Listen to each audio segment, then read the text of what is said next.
Games ఆడినట్టయితే ఎక్కడా చూడలేదు. వీళ్ళందానికి మళ్ళీ Chennai cricket team, Andhra cricket team వీళ్ళందరితోటి నాణ్యమైన కోచింగ్ ఇప్పించి అత్యుత్తమ క్రీడాకారుల్ని ఈ కళాకారులందరూ కలిసి చేయటానికి ఒప్పుకున్నామని చెప్పి అడ్వర్టైజ్మెంట్ల రూపేణ ఆ సాక్షికి, అలాగే ఆ బ్యాట్లు, ఆ కిట్లు, అందులో కమిషన్ రూపేణ ఏదో 150 నుంచి 200 కోట్లు అయింది అంటున్నారంటే కనీసం 50%, 100 కోట్లు నాకేసినట్టుగా ఉంటారు. అందులో ఎటువంటి సందేహం లేదు. ఎనీహౌ ఈ ఆడదాం ఆంధ్ర చివరికి వచ్చేసింది కాబట్టి ఇంతటితో దీన్ని వదిలేసి మనం అందరం దయచేసి ఇన్నాళ్ళు మన జీవితాలతో ఆడుకున్న వాళ్ళని ఈ 5 ఏళ్ళు మన జీవితాన్ని రాచి రంపాన పెట్టి వారు డబ్బు సంపాదన కోసం మనందరి జీవితాలతో ఆడుకున్నారు. వాళ్ళని మనం ఇప్పుడు ఆడుకోవాల్సిన సమయం ఆసన్నమైంది. ధైర్యంగా ముందుకొద్దాం.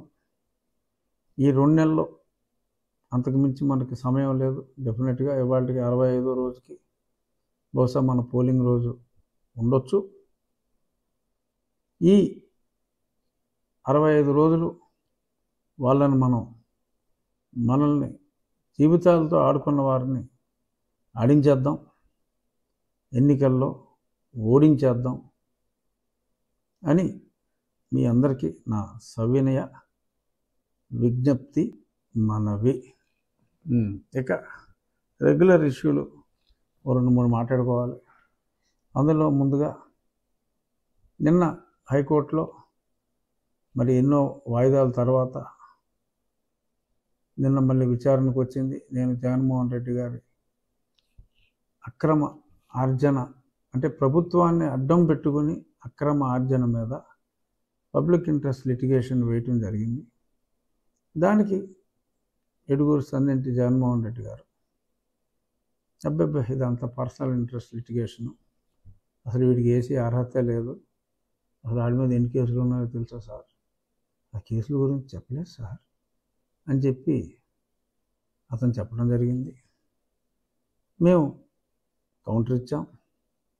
నేను వేసిన ఈ కేసుకి నా మీద ఉన్న ఏ కేసుకి సంబంధం లేదు. సో కాబట్టి ఈ కేసుకి ఏదైనా సంబంధం ఉంటే నేను తప్పనిసరిగా తెలియజేసి ఉండేవాడిని.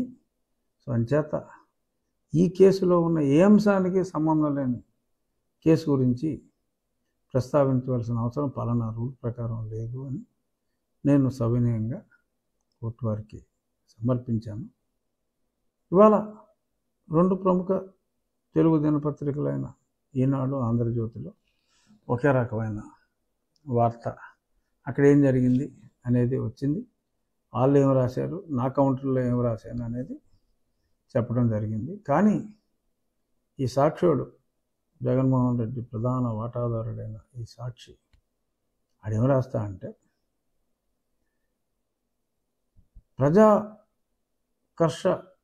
ప్రజాకర్షణ పథకాలు అంటే ప్రజలకు జగన్మోహన్ రెడ్డి గారు చేస్తున్న ఈ స్కీముల వలన ఎంతోమంది లబ్ధి పొందుతున్నారు అని నేను ఆ స్కీముల మీద కేసు వేసినట్టుగా నన్ను ఒక ప్రజాద్రోహిగా చిత్రీకరించడానికి, ప్రజా సంక్షేమం కోసం చేస్తున్న జగన్మోహన్ రెడ్డి గారు చేస్తున్న స్కీముల్ని